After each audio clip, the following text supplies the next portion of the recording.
Para conseguir um emprego, algumas pessoas informam dados que não são totalmente corretos no currículo.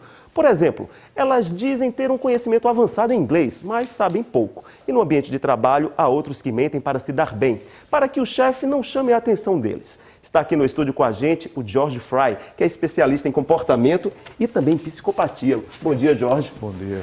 Bom, vamos começar essa conversa tratando desse assunto que faz parte da vida em sociedade, a mentira.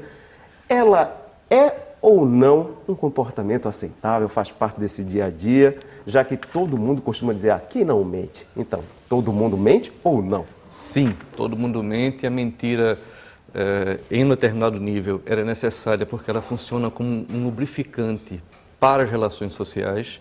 Imagine que seria impossível conviver socialmente se não houvessem aquelas pequenas mentiras, as chamadas mentiras brancas, que permitem que as pessoas tenham uma convivência saudável.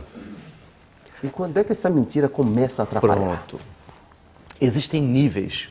A psicopatia, ela está presente no ambiente de trabalho, no ambiente social, e ela se manifesta pela necessidade de tirar uma vantagem maior do que a necessária para compensar alguma coisa que ficou mal resolvida lá atrás. A pessoa que mente em demasia, ela tem um distúrbio chamado mitomania.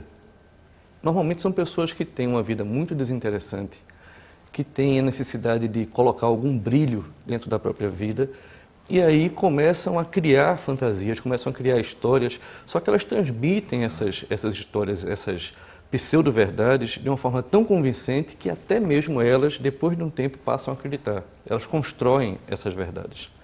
Isso acontece no ambiente de trabalho com muita frequência.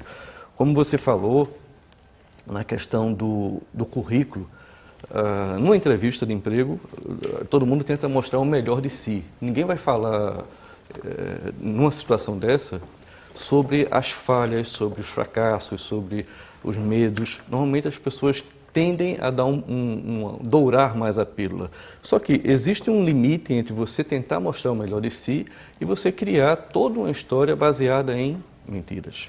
Agora, a impressão que se tem com algumas pessoas, eu já tive o desprazer, vamos dizer assim, de conviver com algumas nesse sentido, de que a impressão que eu tinha é que elas precisariam fazer uma agenda para dar conta de tanta mentira, porque você conta uma, depois ela precisava contar uma outra para justificar a anterior e depois justificar aquela anterior.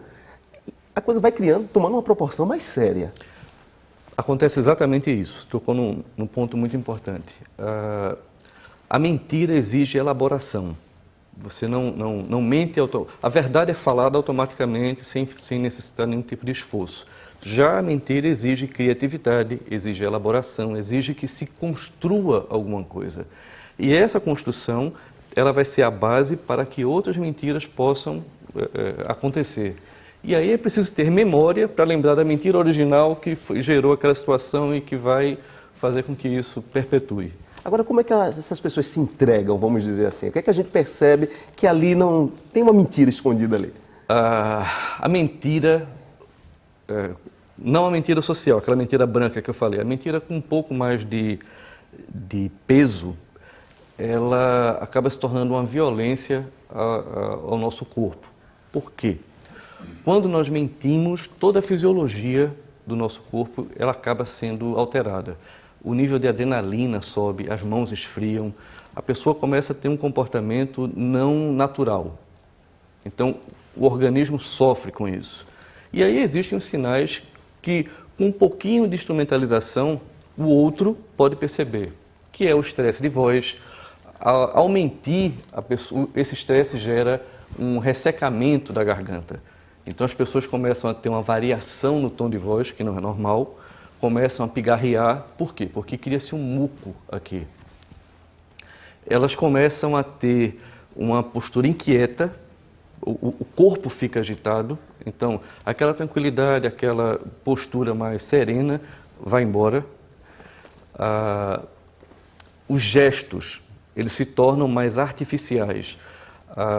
As expressões de alegria, de surpresa, as expressões naturais, elas se tornam mecânicas. O corpo fica mais rígido, tudo fica diferente na pessoa quando mente.